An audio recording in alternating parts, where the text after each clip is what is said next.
everyone, and welcome to this episode of Soul Seeds, where my guest expert for today is clinical therapist and energy worker Johanna. And we are going to discuss the topic of the power of communication. And as a Gemini, I'm all about communication. So thank you for that, Johanna. And I'm a fellow Gemini. oh, yay, high five. Yeah. I would love to know, because I believe also that, our words, not just the ones we speak, but also the words to ourselves, like our inner self-talk, has a lot of power. So would you agree with that? Absolutely. Absolutely.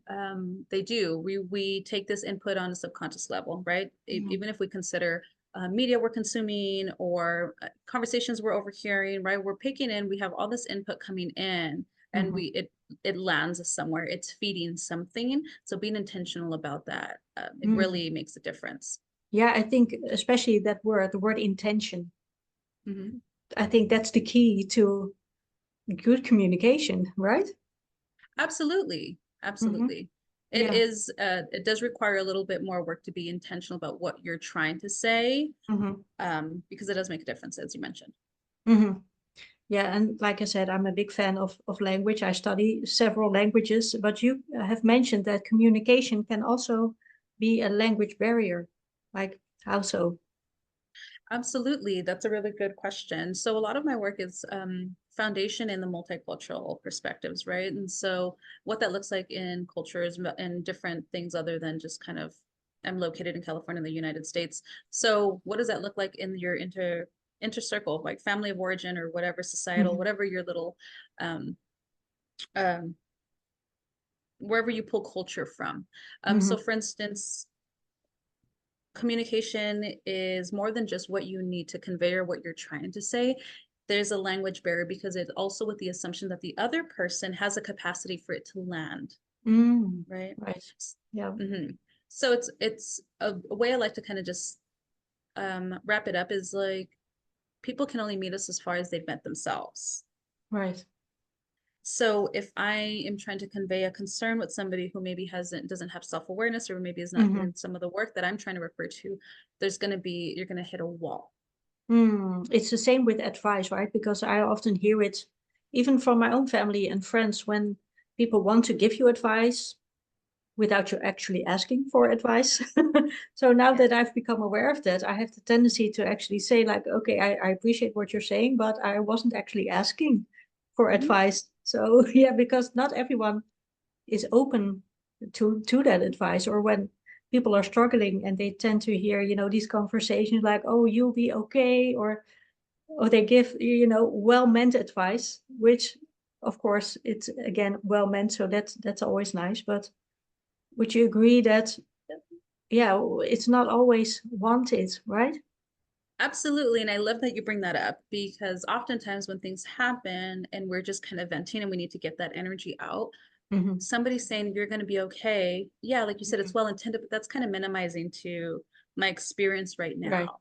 Oh yeah. And it's not so validating. Also, the idea where this unsolicited advice comes up, or people say you're going to be okay, or kind of don't know what to do, and they go to problem solving mode, is about them and their journey and their discomfort around whatever's going on that you're sharing. Right.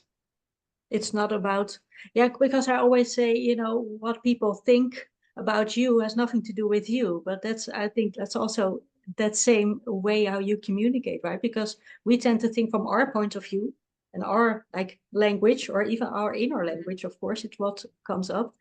But often, like, people don't really care. Right. Yeah. Right. So that, Yeah. yeah. When that awareness isn't there, of yes.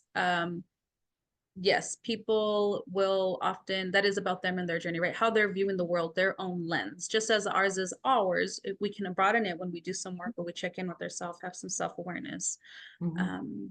And so people will meet us again where they're at or how far they've gone. And when we try to have a conversation with someone and we feel like, okay, what I'm about to say or what I actually want to say probably won't land well with them. How do we go from there? Do we still, I wouldn't advise, of course, to go on, but how do you tread carefully, really? What would you Yeah, that's a advise? really good Yeah, that's a really good question, especially when we're dealing with like family or people who Hmm. are constantly around where there's, I don't want to say the relationships are muddied necessarily, but if maybe there's, you know, a certain respect for elders and whatnot, you take into these Right. things, saying no can be disrespectful, right? In the Mm. culture or whatnot. So Right. it's a lot of using I statements and not being accusatory, and Hmm. also being intentional about the language, right? Like, for Right. instance, the the casualness of language. Like if I say, you know, I don't feel like going to that party today.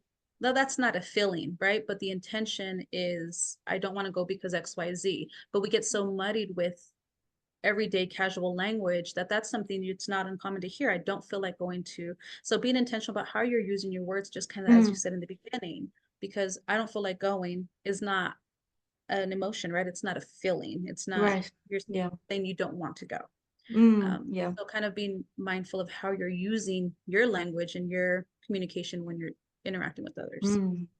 And I've had the same when I was dealing with anxiety, and I was talking to a coach of mine, and I said, "Oh, I feel so anxious all the time." And she actually like corrected me, and she said, "No, no, a part of you is Yes. anxious. You are not anxious, but a part of you is anxious." And that made such a like a, click, a switch in my brain. Yeah. It's like because you then start to identify with Yes. being an anxious person when just a part of you, like a Hmm. wounded or a traumatized part of you, Hmm. is having anxious thoughts or feelings, or you've created that anxiousness, but you start to identify it and start to almost like be it and embody it.